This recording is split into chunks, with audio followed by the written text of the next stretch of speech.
Yeah. Hello, everybody. Welcome to a special episode of the Gio and Joey Show. We decided to do something live today. Joey, how you doing? And tell them what we're going to be talking about. Well, as always, I'm doing better than I deserve. But so obviously, since we last talked, there has been an election in the United States. We're having a changing of the guard in Washington, and I think that'll come with a lot of, President Trump is coming back to Washington, and I think that will come with a lot of opportunities for conservatives like ourselves to be happy and to be welcoming of the changes. But I also think that as Christians and as conservatives, we shouldn't just adopt a cheerleader posture, but we should adopt a posture of calling, a spade a spade. When the administration does something good, we should praise it, right? And when he defends liberty and liberty of conscience, we should be right there, right, ready to praise it. And when he does something bad, I think we should also be there ready to call strikes. So, yeah, if for those who will notice it, they'll go to the title of the episode, right? Good Trump, bad Trump. I think that is the posture that Christians should take to the next 4 years. I want to add to that I agree with what you said, and I want to add to the fact that all I want for any presidency is to protect freedom of speech, protect liberty of conscience, freedom of religion. Everything else is just policy. We can disagree and agree. What I don't like is for it to be unscrutinized, right? Where we can't scrutinize it and not have it be about the truth. Get down to the truth. No censoring, no going after your political opponents with the use of the DOJ, putting people who have served valiantly in our military on terrorist lists when you complain about your positions. And so just be above board, make it about truth. Everything else can be argued about. Yeah, I would agree with that. And one thing I would say is American politics, because we've gotten so tribal and like basically evenly divided, right? In other words, I believe Trump came out with about 50% of the popular vote, and Mm-hmm. Kamala Harris got 49% of the popular vote. So it's like we're very evenly divided. It was not a blowout as far as the popular vote is concerned. It was a blowout in the Mm-hmm. electoral college, no doubt, Yeah. but it was not a vote as far as the popular vote. And so, because of that divisiveness, we've kind of become very tribal. But what I would just encourage people to say is like, if you voted for Donald Trump, that's it's perfectly your right to look between the two and say this one's better. But I would also say that just because you voted for him does not mean that you have to agree with him on everything, right? We have a presidential election where two candidates are forced upon us, right? And it's perfectly okay to exercise your rights as a citizen and call out your own side. And I think it's actually important and vital to the health of the republic. Yes, and not to lose, when there is a political season, there are people on both sides who are, you know, I don't want to say campaigning because you leave that to the people who are actually campaigning, but there are people on both sides who try to persuade, you to one side or the other. What I say now, though, is just because one party is particularly in power, both in the House and the Senate and the executive branch, don't stop being diligent. Hold people accountable. Just because there is a particular person in power and a particular group in power doesn't mean if you voted for that particular group that you lose your reasoning skills, your ability to call a spade, and to hold people accountable to the promises they made, but not only that, to the Constitution of the United States. I don't care what side of the political aisle you're on. All I want is for there to be a fair public square where ideas can be shared and nobody's walking on pins and needles, and let persuasion win out in the end. Yeah, no, I totally agree. And one thing I see that's dominating the discourse is the word mandate. And I Mm-hmm. think, well, first of all, I think it's undoubtedly true that when a party, right, like the Democrats, right, get defeated in all three branches of government as they did, right, and the other party come into power, there is a mandate, right? The American people are saying something. But I think, and this comes from someone who is a conservative, right? Who wants to see the Overton window shifted to the right, who wants to see the culture more, to put it bluntly, more right wing. I think there's a danger among Republicans of misinterpreting the exact mandate that the American people gave them on election day. Because listen, like, I think the mandate that clearly is that the American people were unsatisfied with the direction of the country under the Biden administration, and who can blame them? But that's not necessarily a mandate to just do anything that's upsetting them, right? In other words, because again, it's a very narrow election win in the popular vote, and so I think if, and by Well, the way, I here's a think this is, question. Let me jump in here. Here's a question. Does the mandate come from the fact that the Republican Party won the House, the Senate, and the executive by a large margin when it comes to the electoral vote? Is that sufficient to claim a mandate, or do you have to not only take the House, Senate, the electoral, the executive, and a large margin in the popular vote? Like, how much weight do you put in the popular vote for quote unquote a mandate? well, here's the thing. I do think there is a mandate for Republicans. I just don't think it's necessarily the mandate that some think that it is. And I think it because here's my thing. Is I think understanding, looking at the way the American people have voted in recent elections, I think can give us some idea of exactly what the mandate is. I don't think most Americans are where I am at on social issues. Right? I Hmm. think most Americans are actually where President Trump campaigned, right? Which is, moderately pro-choice, but against, like late-term abortions, pro-gay marriage, pro-trans issues, as long as it's not on kids, right? Like, I think that's where most of the people are. That's not where I am, but I think Hmm. that's where most of the people are. But I think if people on the Republican side Well, let me take the disagree with you here in a second. Um, and not in, we're not going to disagree in foundational thing, but I think the majority of the people, although you're right that they are more moderate when it comes to trans issues, abortion issues, than even you and I would be. I think, though, the majority of the people are fed up of having that being the primary issue, of having it constantly pushed in our faces. Even though I think there may be more moderate in that, I think they're tired of it being a public discussion. Just have your issues in private, know what I mean? Like, do what you want to do in private, but I think the majority of people are just tired of having it. And one evidence of that is a bunch of politicians, even like AOC, are dropping their pronouns from their bio, and other people have started to drop them. I just think people are tired. That's not really an issue that should be debated. In other words, that's an issue I think that people are like, let it be consenting adults, leave the kids out of it, and then let's get into things that really concern them: the economy, inflation, grocery prices. In that sense, I think the majority of the people, regardless of where they stand, they're just tired of it and they don't want to deal with it.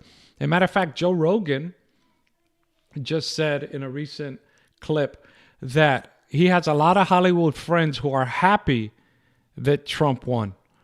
They can't say that because of where, they make their living at, but they're happy because, and here's the reason Rogan said, because now they don't feel like they have to walk on pins and needles, right? Now they feel like it's going to be about truth, and give it a couple of more years and they'll feel like they'll be able to speak up. Your thoughts on that?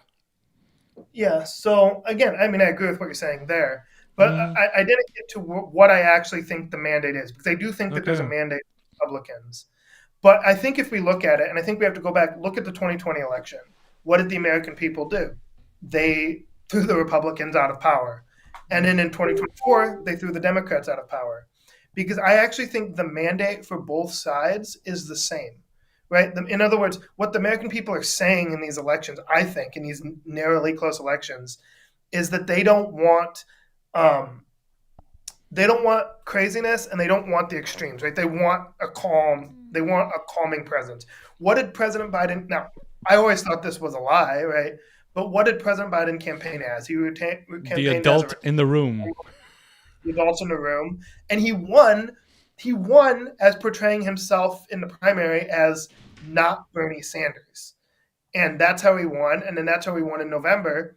And then he went on to govern like he was Bernie Sanders or like he was the second coming of FDR. And the Mm. American people were like, "Yeah, no, we don't like that."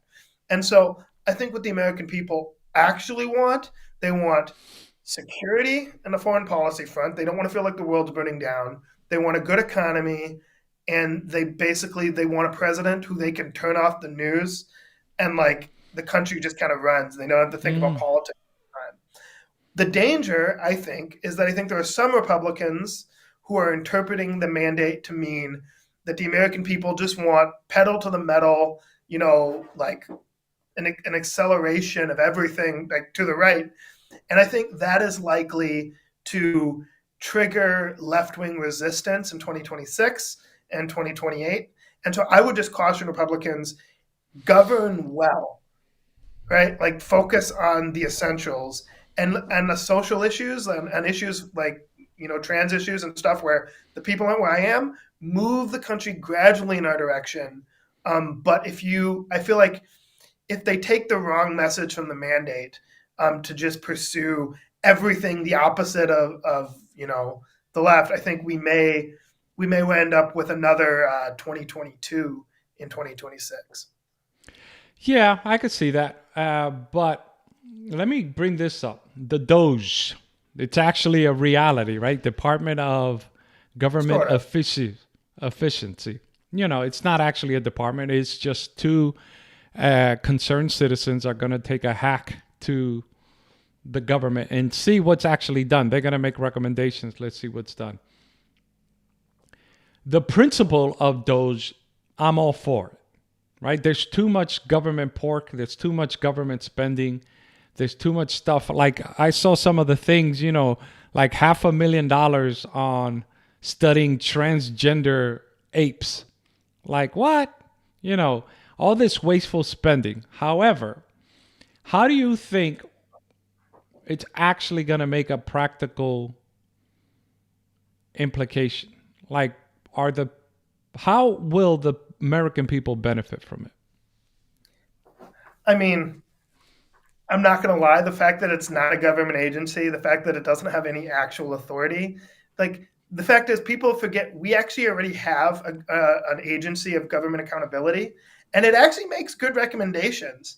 It's just the other branches of like the branches of the government just ignore the recommendations, and Mm-hmm. so I'm interested. Listen, I'm all for axing large parts of the federal bureaucracy, and I hope it happens. Um, I'm skeptical. Let's just say that we'll wait and see. And this is to the title. If President Trump is successful in shrinking the size of the federal bureaucracy, I'll be the first person to praise him for that. Right? That's something Republicans have wanted for a long time, and I'd love to see it happen. Right? I think the fiscal crisis. Elon Musk has talked about this some. The fiscal crisis that's coming is going to be severe, and if we do nothing about it, it's going to be even worse. But Mm-hmm.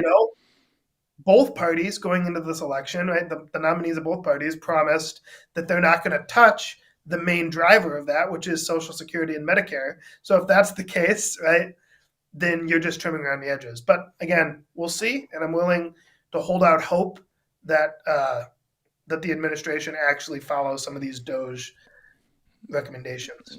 Yeah, Trump gave them a directive to be done by July 2026, which is the 250th anniversary of our independence, and he wants to throw a big shingding for it. And so let's see. Musk did say something though, and this is a follow up to my original question, is that look, when you're making cuts, I've had to make cuts in my own budget, right? When money flows in or out, if my wife's business loses an account, you got to make adjustments, etc. There comes some discomfort for that. How do you sell that to the people, even if it's good for the nation and the future, yet may be discomforting to people on the day-to-day early term? How do you sell that to the public? Because a lot of people, I mean, they don't look beyond the paycheck they're making today. Yeah, no, I mean, and this is where virtuous citizenship is important. And this is why the conservative position is always going to be a hard sell in Hmm. some cases, right, to a libertine population. Because at the end of the day, a conservative has to call the people to virtue, right? In other words, so to young people, right, that means calling them to a life of productivity and a life of purpose and honor, right, and all these things. To older people, that means you have to be willing to acknowledge that there may have to be some cuts, right, to social security. I mean, in other words, I think the social security thing that older people don't want it touched, right? Hmm. And like I think we have to call them to virtue. We have to call them to thinking about their future generations, to thinking about their grandkids. And if they're not willing to, then ultimately politicians aren't going to appeal to that, and we're going to How would head you down this. fix Social Security?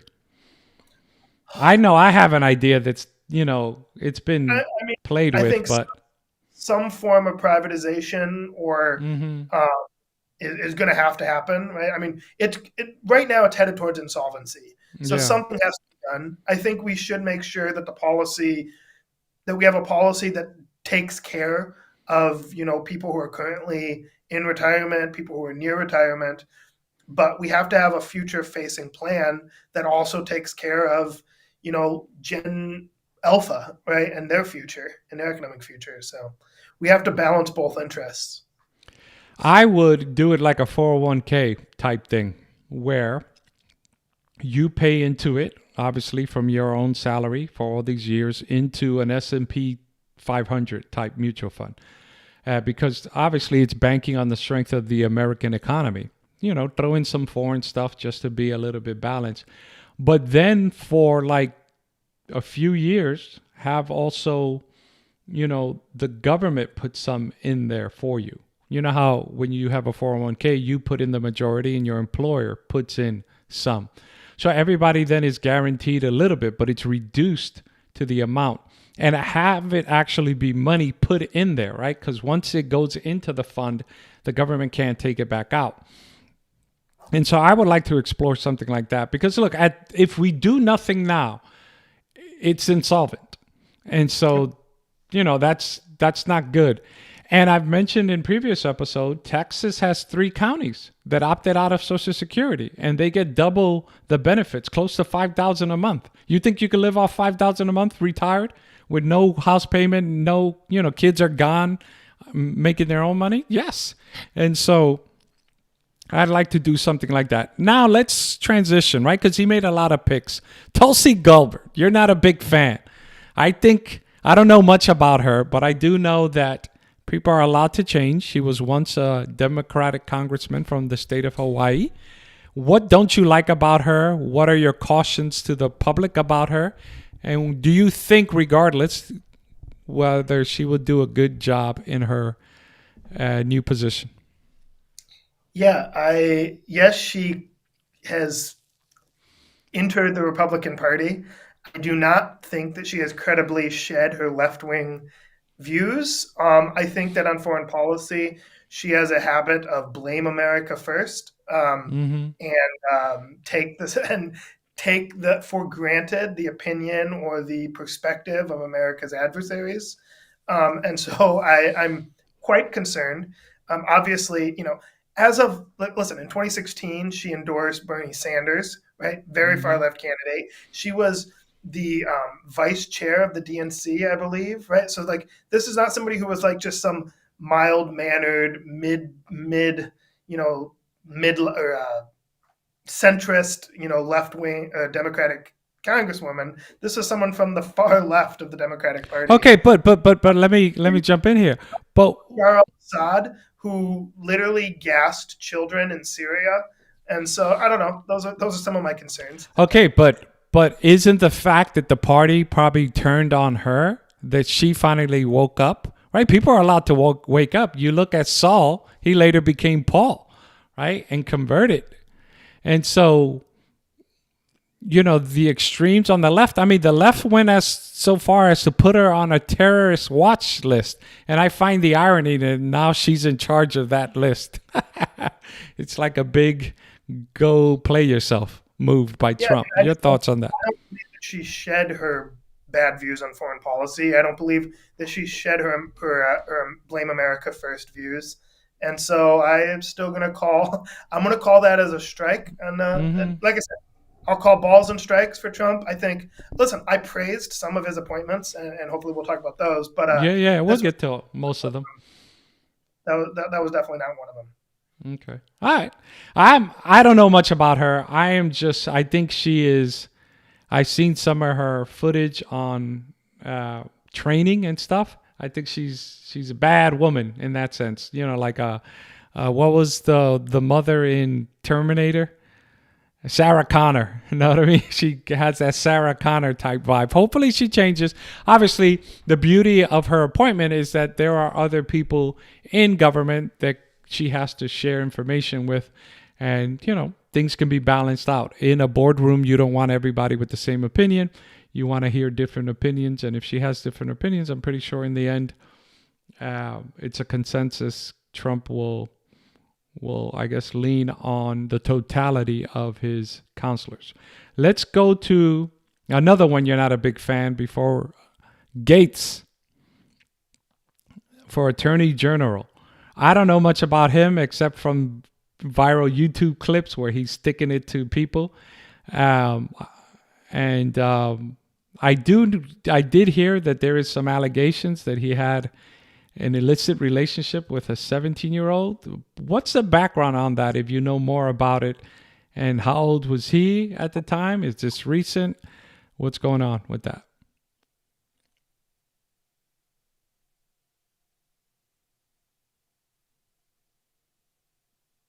Sorry, I was on mute there. Um, well, first of all, it's so as far as the stuff with the 17-year-old, those are Mm-hmm. allegations, and he's entitled to a trial before a court of law, all those things.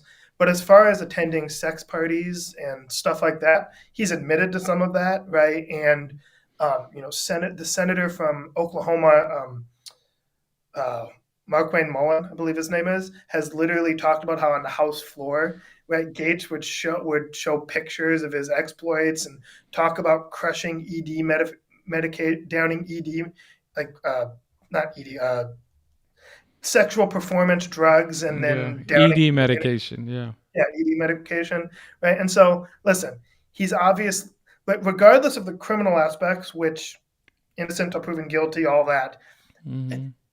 his character is lacking, right? So I'd say that. And then with these allegations, I just think appointing him to the role of lead law enforcement officer Mm-hmm. is sketchy at best. I don't actually think he'll pass. I don't think he'll be confirmed by the Senate, but we'll see. Mm-hmm. I saw a theory that Trump is actually playing him in the sense that Trump chose him because he has to renounce his congressman spot in Congress in order to be confirmed, and then Trump knows he's not going to get confirmed, and so he gets him out. Right, puts the quote unquote the bad seed first, so then his second person actually gets through. I don't know if Trump is playing that game, if he's thinking ahead, but look, from what I've seen in Congress, like I said, these viral clips, he seems to not be a corporate shill. I read an article from a left leaning person on Substack that says they like that Gates is not, he goes after corporations and he's not big on corporations having this sort of too big to fail, so we can't prosecute umbrella that they seem to be operating in government. I remember back during the Obama administration, I would have let the car companies fail and a bunch of these banks. I don't play that role. If I was the DOJ back then, I would have let them all fail and just start all over again with new companies. Obviously, you can keep the employees, right? You just get new ownership and let the previous administration fail. So if he's for that, obviously the moral issues, especially the allegation against the 17-year-old, if that's credible, put him in jail where he belongs. But the other stuff, you know, if it's true, he's an idiot. You know, you're supposed to keep your private life private. Don't be exploiting it.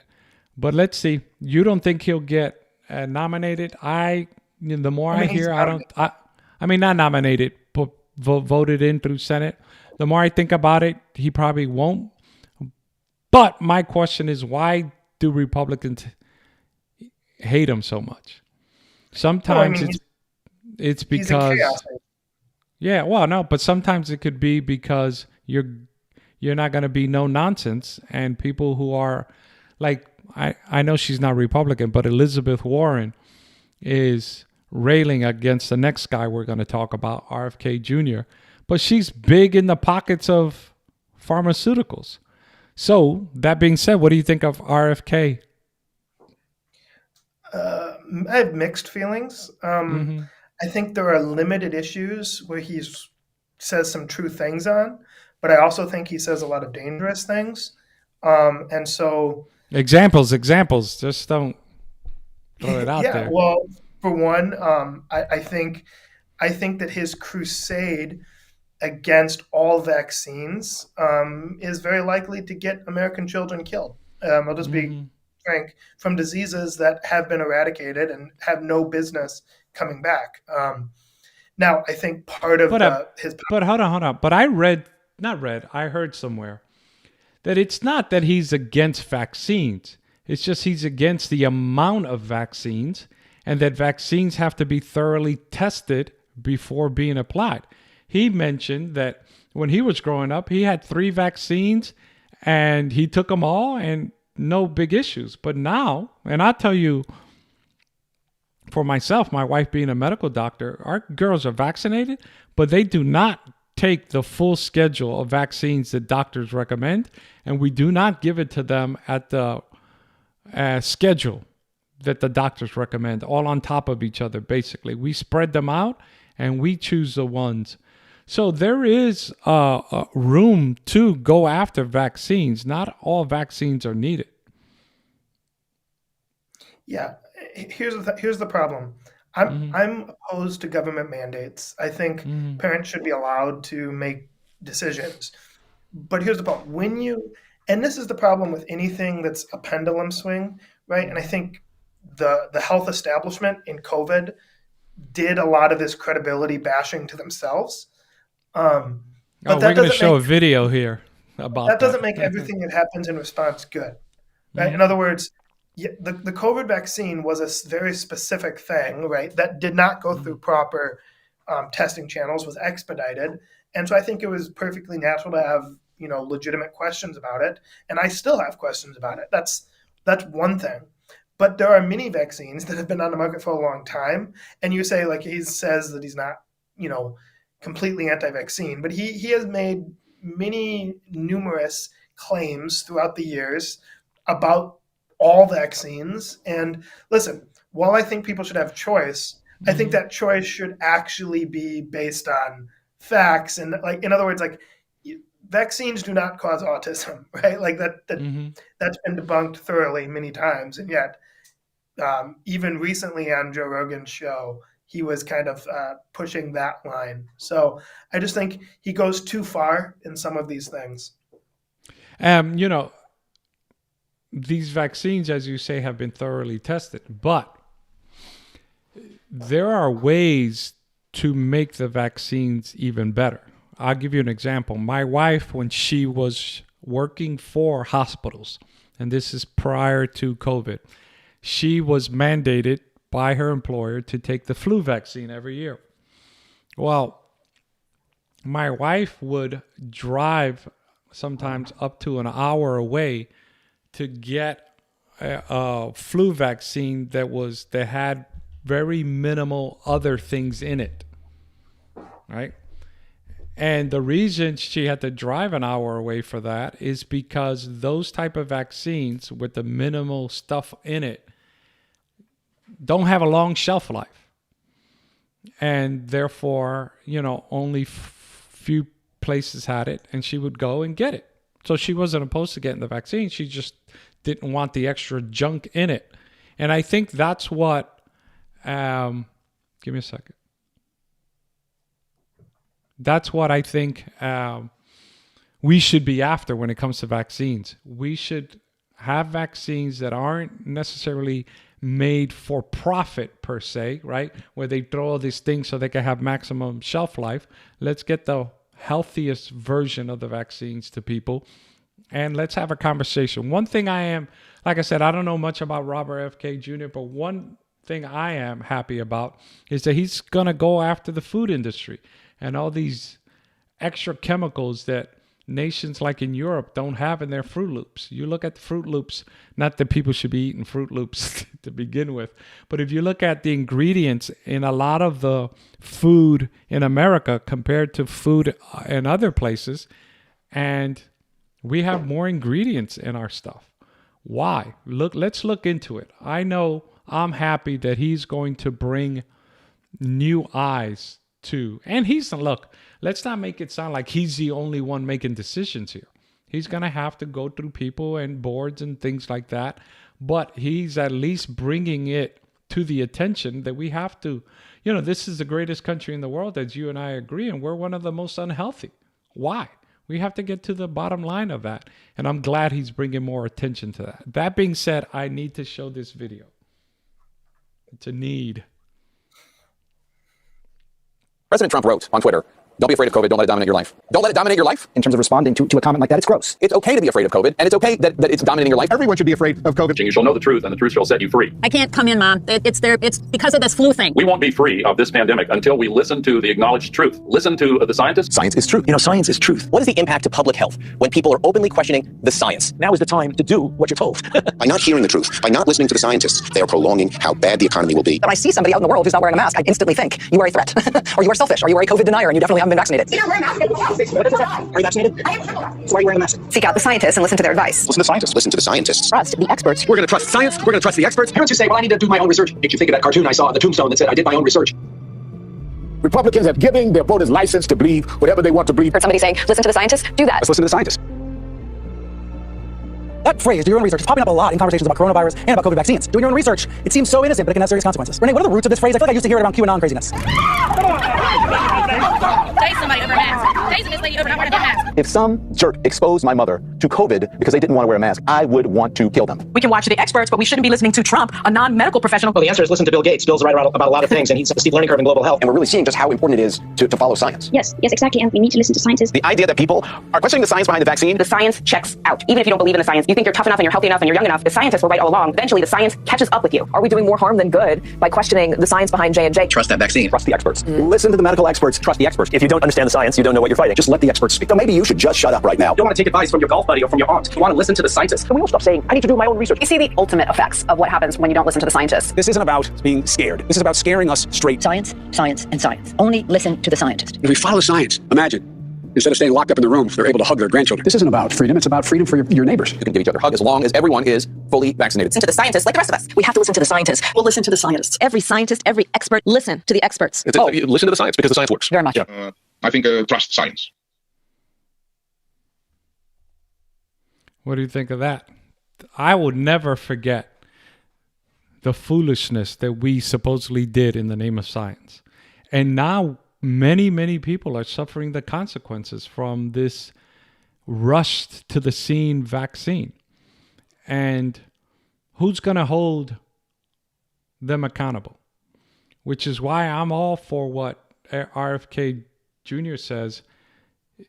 It's time to stop these people from getting immunity from all the damage. I saw somewhere, or I heard somewhere, so much information these days, that 1 out of every 3 drug that comes to market is eventually recalled and taken off the market. What's the rush to bring these things to market if they're causing a lot of harm? And I think it's because the almighty dollar, right? The love of money is the root of all evil. And so in a lot of medical care, and Bill Maher said this in a movie called Forks Over Knives, there's no money in dead people and there's no money in healthy people. The money is in keeping people perpetually sick, addicted to these pills and prescriptions and vaccines. We need to get America healthy again. And RFK may not be the person long term, but at least he's bringing attention to the issues. Yeah, no, I mean, listen, I agree with a lot of that. And here's the thing, I'm all for reform. My concern, well, my concern is twofold. My bigger concern we'll get to in one of the tweets that I shared with you. But on this point, my concern is if you go too far, right? You risk then discrediting even the good things that you're saying, right? When you're intemperate, right? When you're loose with certain theories, you risk even the good aspects of what you have to say. I think there are legitimate criticisms of the pharma industry, but I also think that the pharmaceutical industry in America has also created a lot of life-saving drugs and therapies that the world would be worse without. And so it's a balanced approach. So we can go with we can pull up the second one that I sent you first, because that has to do with this topic. And then we'll do the one from John McCormick last, which has my bigger concern with RFK. All right. Let me put that there. There it is, actually. I don't know why I can't. Yeah, I'll just read some of this here. So this is Alan Livinovitz. And he said, there's been a lot about why RFK Jr. is a terrible pick, but I want to focus on something that is very concerning to me, and no one seems to be mentioning. He appeals to a widespread common sense idea that the problem with our food is that it has lots of artificial ingredients. Get the artificial ingredients out, no chemical additives, no food dyes, no high fructose corn syrup, and our health problems magically resolve. This is 100% incorrect and fundamentally misunderstands the problem with our food system. Here's the truth. If people keep eating large amounts of highly caloric foods made with organic sugar instead of high fructose corn syrup, colored with beet juice instead of red number 4, our health problems will remain precisely the same. Now, in a strange way, forcing manufacturers to use natural ingredients could improve our food system, but not in the way people think. It wouldn't make the food healthier, but it would make it more expensive to produce, and that would reduce consumption, like a tax. Unfortunately, RFK does not seem to understand that the problem with our food system is the ubiquitous existence of cheap, calorie-dense, highly palatable food. That's it. That's the whole problem. It has precisely nothing to do with food dye or high fructose corn syrup. Food manufacturers, the very best in the business, if you focus on artificial additives, they are going to spend millions on how to produce natural versions of the same food at the same price point. Tab's your piece. What's that? You're saying they're already on it? And then he has some other examples of different natural alternatives. But I think one of the points, and this is something that conservatives generally used to get, is you can have all the best government policy, but at the end of the day, the people decide, right? In other words, we have, like, why is, people talk about why is, unhealthy food more expensive than healthy food? Well, 2 reasons. One, generally healthy food is a different process to create it. And that's all good. I'm all for healthy food. But secondly, the more people show a preference for unhealthy food, the more companies respond in creating more of it, right? They meet the demand of the people. And so at the end of the day, your health is in your own hands, not the government's. And so I do think it's a concerning trend, right, for people on the right to want our own version of the nanny state. I actually, this is something I agree with Vivek Ramaswamy on, in that we shouldn't want a right wing or in the case of RFK, it's not exactly right wing, but a more populist leaning nanny state. We shouldn't want a nanny state at all, right? In other words, we should encourage better decision making on the part of the people. And by the way, this is the common thread with my views on Social Security. We need government officials and politicians who call the people to civic virtue, right? And that means you are the one in charge of your life. You control your destiny, not some government agency. And so, like I said, just because high fructose corn syrup is bad, and we can have a debate about the degree to which the corn lobby has affected public policy. I'm fine with that debate, but let's not have it in a way that removes agency from the American people. I'm all for the fact that I think the American people deserve agency. It's why I was against COVID tyranny, on top of the fact that a lot of the things they were saying weren't true. But the bigger one is I'm for anything that removes agency from the people. Look, I hear what you're saying, but there is a role for the government. And I understand what you're saying about not having another nanny state. But the government needs to warn people. I'm not saying you tell these industries stop making what you're making, but the government needs to be in a position where it can seek truth and just disseminate truth. That's all I'm asking for.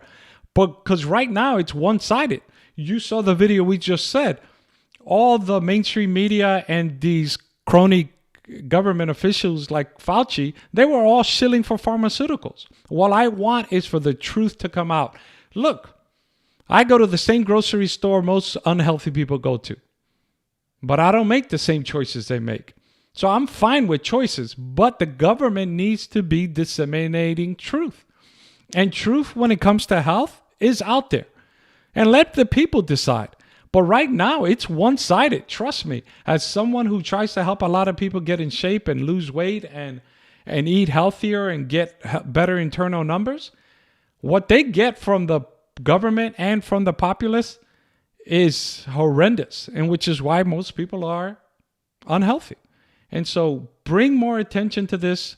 Bring more a fair and open public square to this, and let me make people make decisions.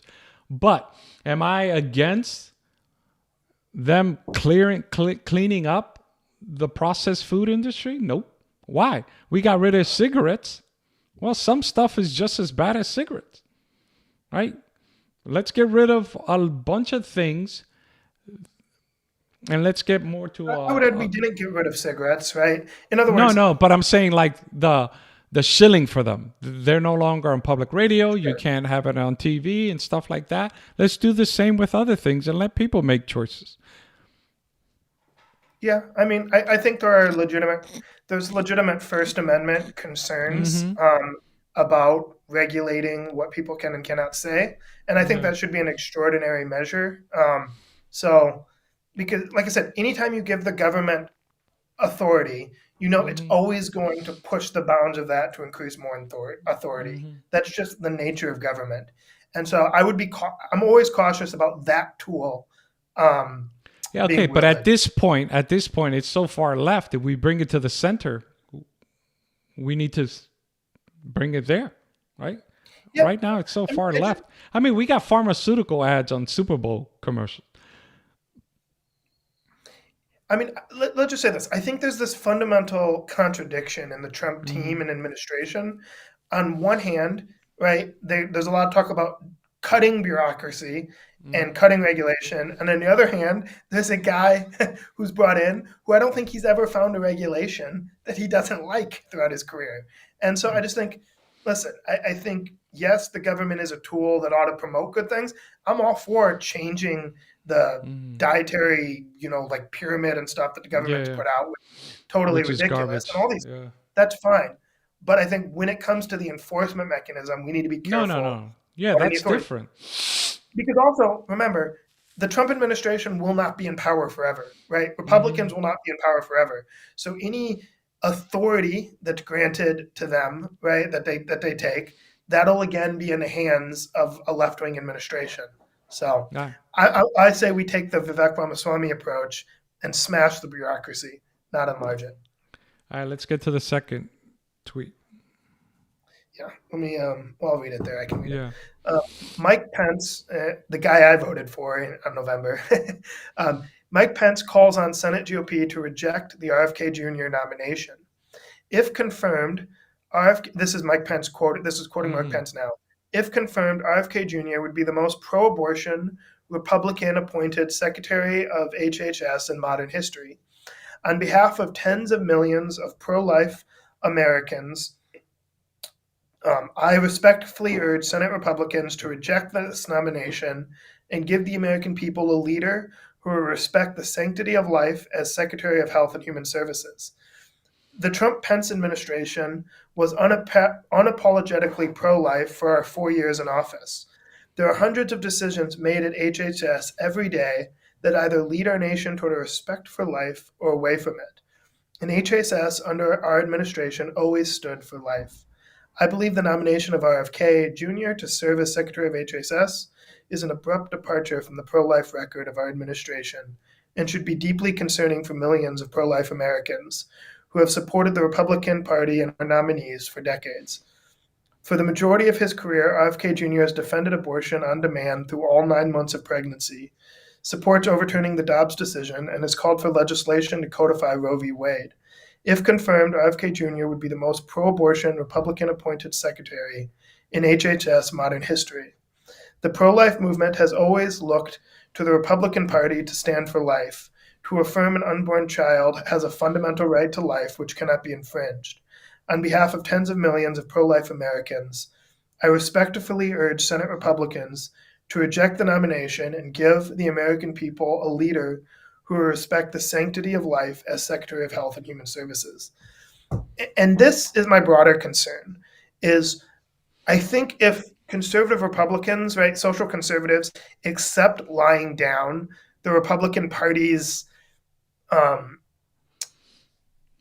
more libertine stance on issues like abortion and even transgenderism, I think we are going to adopt a new consensus, right? And I would point to our mother country, Britain, as an example of a country that on the social issues, the Labour Party and the Conservative Tory Party came to a consensus years ago. And at this point, pro-lifers and social conservatives basically have no voice in the public discourse, right? The conservatives don't, they're about the same as the American Democrats on the social issues. And the Labour Party, I mean, they're basically, they're radically far left. And so I just think it's not a good development, right? And it would be one thing if conservative Republicans who voted for Trump as the lesser of two evil, accepted that and we're still vocally outraged about these kinds of things. But what I see is a lot of praise from Christians and a quieting of our stance on some of these other social issues. And I do think that's a disturbing development. Here's where people can talk out of two sides of their mouth. And I'm going to pick on you here for a bit. On one stance, you're afraid he may have too much power to implement all this health food stuff and infringe on people's right. And now you're saying, and you say that he shouldn't, but now you're saying, based on Pence, that he'll have too much power. You can't have it both ways. Either he's going to have unlimited power. And look, I am pro-life, and I wish he had a more pro-life stance, and we'll see where he goes. But I doubt he'll have much influence. This is a state's issue now. And what we have to do is fight it state by state. He's not going to be able to make it a federal issue. And so either he has power or he doesn't. Well, mifepristone, right? The regulations and stuff will come under his jurisdiction as HHS. And there's other things that have to do with interstate, abortion restrictions and whatnot. Mm-hmm. So there are legitimate abortion issues. But just he's the leader doesn't mean he has the ability to hold sway on everything. People are going to, there's checks and balances, and that's what we got to trust in. Look, name me one candidate that you agreed 100% with. None. But So there's checks and balances, and let's hope they hold and people hold them accountable.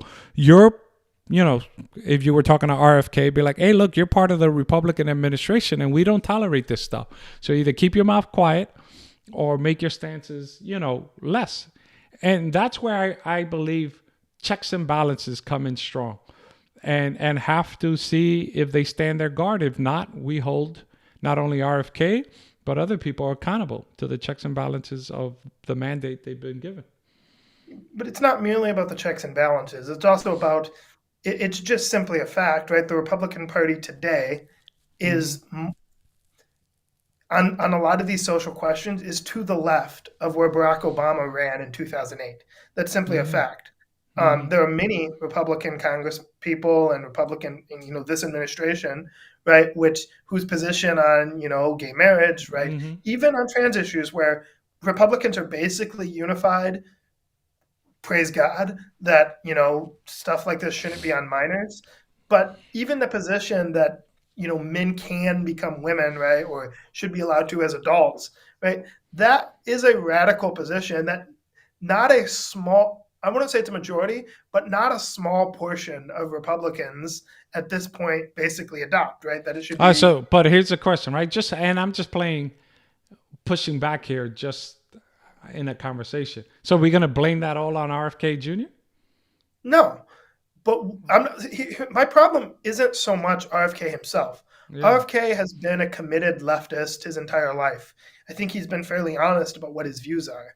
My issue is the Republican Party and Republicans, and more specifically with Republican voters, happily embracing him, right, as like he's just a happy part of our coalition. I think that does represent a slide to the left at the base level. And I think that is concerning. Again, because we've seen this happen again in other countries where the quote unquote conservative party or the conservative movement basically adopts a left-wing view on all the social issues. And that's very possible here. And once that happens, listen, I'll say this broader.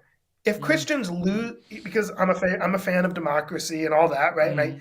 If we lose our voice in government and we lose our voice in the Republican Party, guess what? The church will still be the church, and our mission of discipling and the great controversy will still be the same.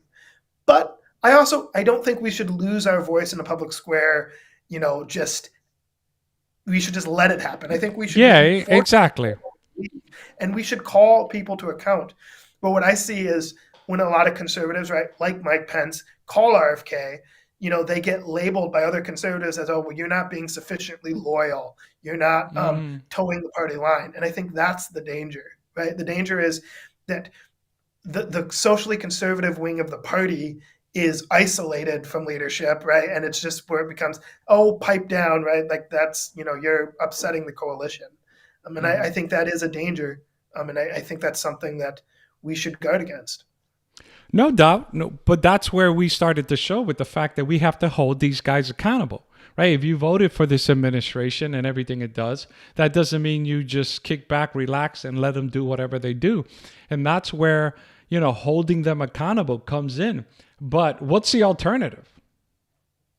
Would you rather the other administration in, where it'd be light speed ahead, Scotty, turn on the warp speed in the opposite direction?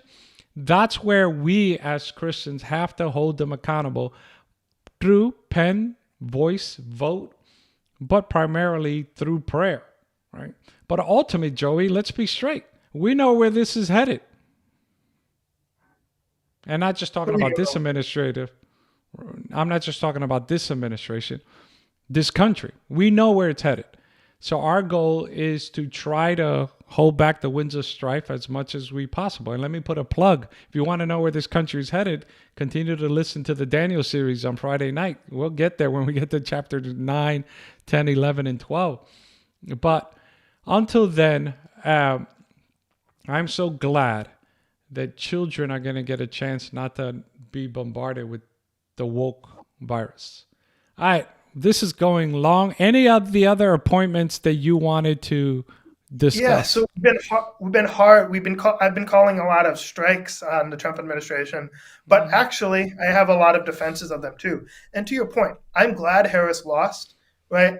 Like I said, my position going in was like Henry Kissinger's on the Iran-Iraq war, which both sides could lose, but they couldn't.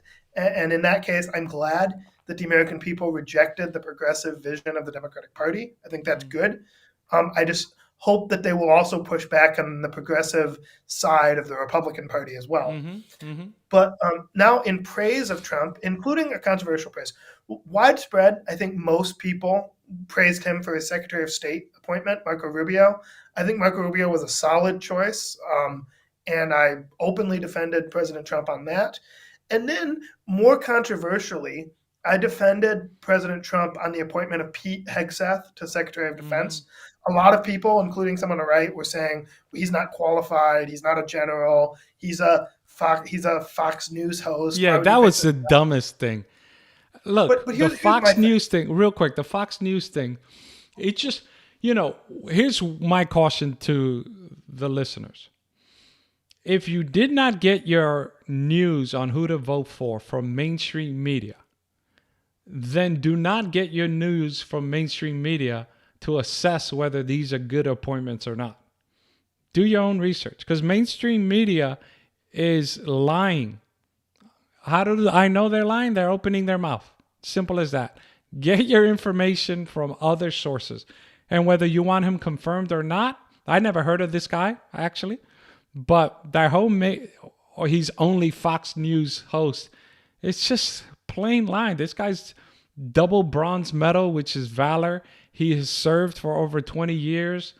May he be wet behind the ears a little bit, in status, right? He's not a general or admiral or whatever. Yeah, but so what? Some people, how do you rise through the ranks if you don't take on responsibilities? So go ahead. Yeah, and just because a lot of the criticism, obviously, of him, they said, well, he doesn't have the experience that normal SecDefs would have had. Sure, that's true. But here's my case for Pete Hegseth. We have a recruitment crisis in the U.S. military, right? There is a lot of these well-seasoned officers at the Pentagon.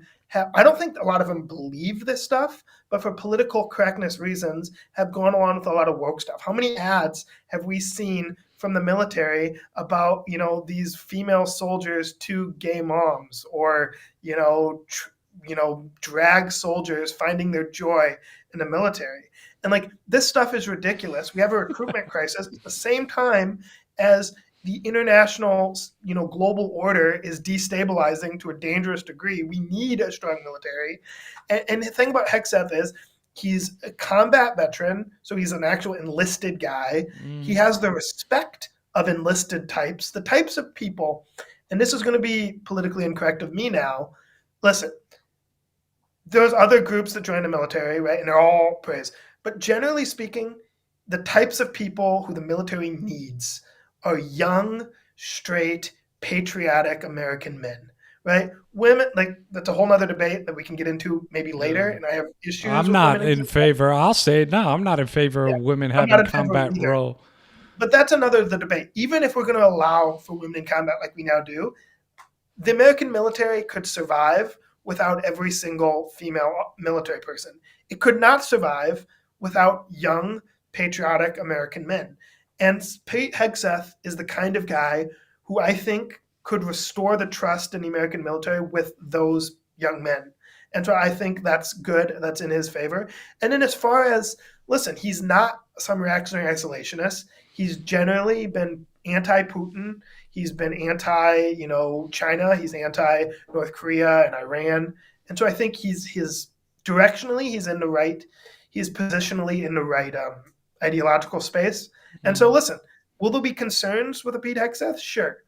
But I'm cautiously optimistic, and I would definitely support this nomination. And I think once again, it's not like Hegseth or anybody in government has so much solo authority that he's in charge of the nuclear red button and pushes it whenever he wants. No, he's going to have a staff. He's going to have people giving him feedback and pushing and prodding and finally, when he makes a decision, it'll be a decision hopefully for the best of the country, but it's going to be at least informed by other people. Can he still make mistakes? Who doesn't? Everybody makes mistakes.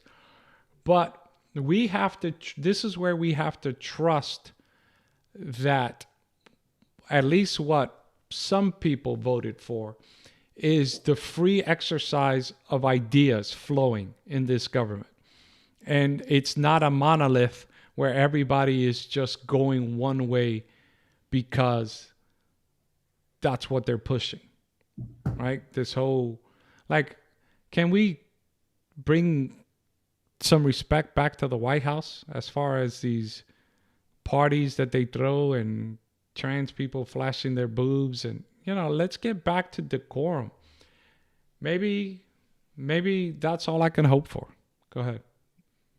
I mean, getting Adam, like on the RFK thing, while I may have some concerns about him, getting Adam Levine, right, out of government. Trust the science. What's his name? No, not Adam Levine. Adam Levine's the lead singer of Maroon 5. Yeah, no, I know who you're talking about. Rachel. Yeah. That person, that man who pretends to be a woman. Yes. But you got to trust the science, right? This is from the people who says trust the science. They're trying to convince us that a man is a woman. Yeah, and then on the praising Trump, just the last two things I'll say.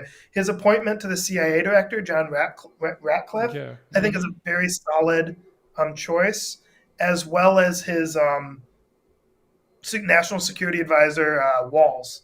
Not to be confused with Tim Walz, the Kamala's running mate, but the congressman. I think he's a very solid. I don't think so. I would hope not.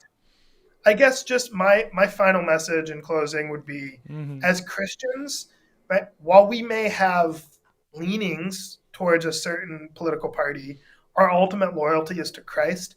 And so we should hold both parties accountable when they go wrong. And we should praise, either party. I don't see the Democrats right that often. But we should praise either party when they're right. And we should always be seeking the truth, right, and trying to preserve liberty of conscience. And as long as we're doing those things, right, listen, what I'll say to President Trump, right, well, President-elect Trump right now, when he's sworn in, there's no resistance. I'm not a resistance to the President of the United States. Whoever is the constitutionally elected president, there's no not my president for me. That'll be my president. And because I want the country to be successful, I will pray for the president's success in any good policies that he's seeking to pursue. So I wish President Trump the best, and I hope that his administration pursues truth and goodness and the common good flourishing of the American people.